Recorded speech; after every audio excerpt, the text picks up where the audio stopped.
দক্ষিণ চব্বিশ পরগনায় ভোট রয়েছে দ্বিতীয় দফায়, আর তার আগে ভাঙড়ে উদ্ধার হলো ফের বোমা। কাশীপুর থানার ছেলে গোয়ালিয়া এলাকা, সেখান থেকে 9টি তাজা বোমা উদ্ধার হয়েছে। দেখতে পাচ্ছেন পুলিশ, কেন্দ্রীয় বাহিনী তারা এলাকায় পৌঁছেছেন। এভাবেই 9টি তাজা বোমা উদ্ধার হয়েছে ভাঙড় থেকে। রঞ্জিত হালদার আমাদের প্রতিনিধি রয়েছেন আমাদের সঙ্গে। রঞ্জিত, কোথা থেকে বোমা উদ্ধার হলো? বোমাগুলো নিষ্ক্রিয় করা হয়েছে? দেখো, যেটা জানা যাচ্ছে উত্তর কাশীপুরের ছেলে গোয়ালিয়া এক তৃণমূল কর্মীর বাড়ির ঘরের পিছন থেকেই এই বোমা উদ্ধার হয়েছে। একটি ব্যাগে বোমা রাখা ছিল এমনটাই জানা যাচ্ছে। স্থানীয়রা প্রথম বিষয়টি জানতে পারেন, তারপর পুলিশকে খবর। উত্তর কাশীপুর থানার পুলিশ এবং সেন্ট্রাল ফোর্স ঘটনাস্থলে গিয়ে এই বোমাগুলো উদ্ধার করেছে। এখনো পর্যন্ত বোম স্কোয়াড আসেনি। বোম স্কোয়াড আসলে এই বোমাগুলো নিষ্ক্রিয় করা হবে এমনটাই জানা যাচ্ছে। পাশাপাশি তোমাকে জানাবো যে আজ যে জায়গা থেকে বোমা উদ্ধার হলো, ঠিক একই জায়গা থেকেই গতকাল এক তৃণমূল কর্মীর বাড়ির ভিতর থেকে বোমা উদ্ধার হয়েছিল। সেখানে প্রায় শতাধিক বোমা উদ্ধার হয়েছিল। সুতরাং একের পর এক বোমা উদ্ধারের ঘটনায়, আর হাতে গোনা কয়েকটি দিন পরেই নির্বাচন, তার আগেই এই বোমা উদ্ধারের ঘটনায় কিন্তু চাঞ্চল্য ছড়িয়েছে। বোমা উদ্ধারের ঘটনা ঘিরে কিন্তু রাজনৈতিক চাপানোতর শুরু হয়েছে। তৃণমূল কর্মীর বাড়ি থেকে, বাড়ির পিছন থেকে বোমা উদ্ধার হয়েছে। আইএসএফ এর পক্ষ থেকে অভিযোগ করা হচ্ছে। পাশাপাশি তৃণমূলের পক্ষ থেকে যেটা দাবি করা হচ্ছে যে আইএসএফরা তৃণমূল কর্মীদের বাড়ির কাছে কি বাড়ির ভিতরে বোমা রেখে দিয়ে তাদের নামে দোষ দিচ্ছে, এমনটাই কিন্তু অভিযোগ করা হচ্ছে। এবং পরপর দুদিন কিন্তু এভাবে ভাঙড় থেকে বোমা উদ্ধার হলো। আজই কিন্তু প্রথমবার নয়, গতকালও কিন্তু প্রচুর বোমা উদ্ধার হয়েছিল। তৃণমূল কর্মীর পরিত্যক্ত বাড়ি, সেখান থেকে প্রায় 100টি বোমা উদ্ধার হয়েছিল। মাঝেরাইট এলাকায় এই বোমা মজুদের সন্দেহ করেছিলেন স্থানীয় বাসিন্দারা। তৃণমূল কর্মী মনিরুল ইসলাম, তারই পরিত্যক্ত বাড়িতে বোমা রাখার সন্দেহ। এরপর খবর যায়, পুলিশ গিয়ে বোমা উদ্ধার করে। আনন্দপুর এবং আলিপুর এই দুই ব্যবসায়ীর ঠিকানায় ইডি আধিকারিকরা পৌঁছে গিয়েছেন। তল্লাশি চলছে। সুরাপাপ্পুর মামলায় দুই ব্যবসায়ীর ঠিকানায় কেন্দ্রীয় এজেন্সি। আনন্দপুরের ব্যবসায়ী কল্যাণী শুক্লা, তার ঠিকানায় কিন্তু আজ ইডি আধিকারিকরা তারা পৌঁছে যান।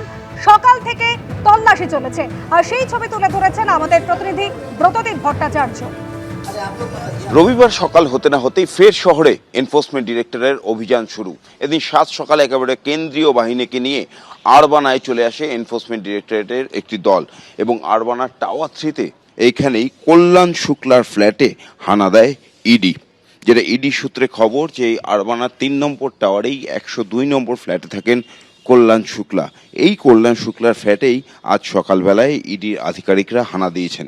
কেন্দ্রীয় বাহিনীর জওয়ানদের নিয়ে এই ফ্ল্যাটে এসে হানা দেন ইডি আধিকারিকরা। আমার ক্যামেরায় সহকর্মী দীপ্ত সেই ছবিটাই দেখাচ্ছে যে এই ফ্ল্যাটের যে নিচে যে লবি রয়েছে সেখানে কেন্দ্রীয় বাহিনীর জওয়ানরা একেবারে নিরাপত্তার দায়িত্বে রয়েছেন। বাইরে থেকে কেউ বেরোলে তাকে জিজ্ঞেস করা হচ্ছে তিনি কোথায় যাবেন, এবং ভিতর থেকে কেউ আসলেও সে বিষয়েও তারা কড়া নজর রাখছেন।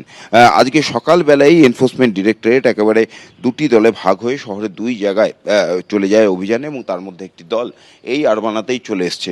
এইখানেই দোতলায় যে ফ্ল্যাটটি রয়েছে, ক্যামেরা আমার সহকর্মী দীপ্তকে একটু দেখাতে বলবো যদি দেখানো সম্ভব হয়। ঠিক সেইখানেই কল্যাণ শুক্লার ফ্ল্যাটে এখানে হানা দিচ্ছেন ইডি আধিকারিকরা। আমি একটু ক্যামেরা আমার সহকর্মী দীপ্তকে দেখাতে বলছি যে ওই কল্যাণ শুক্লার ফ্ল্যাটে ইডির আধিকারিকরা তল্লাশি চালাচ্ছেন। সমস্ত আসবাবপত্র তুলে সেগুলোকে সমস্ত খতিয়ে দেখা হচ্ছে। গোটা ফ্ল্যাট জুড়ে তারা তল্লাশি চালাচ্ছেন। এখন দিনের শেষে কি পাওয়া যায় কল্যাণ শুক্লার বাড়ির থেকে, সেদিকেই প্রত্যেকের নজর। ক্যামেরা দীপ্ত চক্রবর্তীর সঙ্গে ব্রতদীপ ভট্টাচার্য, এবিপি আনন্দ, কলকাতা। আনন্দপুরের পর আলিপুর আরেক ব্যবসায়ী সঞ্জয় কারোরিয়া, তার বাড়িতেও কিন্তু তল্লাশি চলছে। ধৃত ব্যবসায়ী জয় কামদারের হোয়াটসঅ্যাপ চ্যাটের সূত্র ধরেই তল্লাশি চালাচ্ছেন ইডি আধিকারিকরা, এমনই খবর সূত্রে। শহরে 3 জায়গাতে হানা দিল এনফোর্সমেন্ট ডিরেক্টরেট।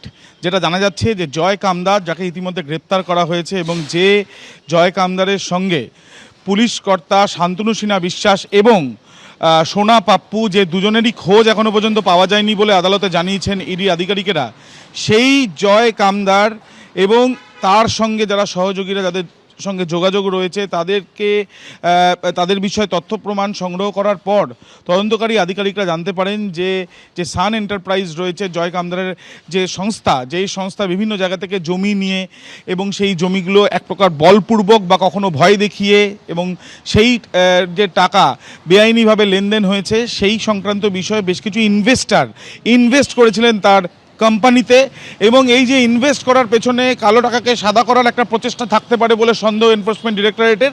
আমরা দাঁড়িয়ে রয়েছি যেখানে আলিপুরে, এবং আলিপুরের এই যে বিল্ডিং দেখা যাচ্ছে সেখানেরই একটি নির্দিষ্ট ফ্ল্যাটে এক ব্যবসায়ীর বাড়ি ছাড়াও আনন্দপুর অঞ্চল এবং জানা যাচ্ছে যে এছাড়াও আরও বেশ কিছু জায়গাতে, মোট 3টি জায়গাতে কিন্তু ইতিমধ্যে তল্লাশি অভিযান চালানো হচ্ছে এনফোর্সমেন্ট ডিরেক্টরেটের তরফ থেকে। এত টাকার যে লগ্নি হচ্ছিল এই কোম্পানিতে, বা এই কোম্পানিতে যে বিভিন্ন রকমভাবে ইনভেস্ট ছাড়াও কেন টাকা দেওয়া হচ্ছিল, কী মর্মে, সেই বিষয়গুলো জানতেই এই তল্লাশি অভিযান, এমনটাই জানা যাচ্ছে। ক্যামেরায় অভিজিৎ দত্তর সাথে আবির দত্ত, এবিপি আনন্দ, কলকাতা। এবিপি আনন্দ, এগিয়ে থাকে, এগিয়ে রাখে।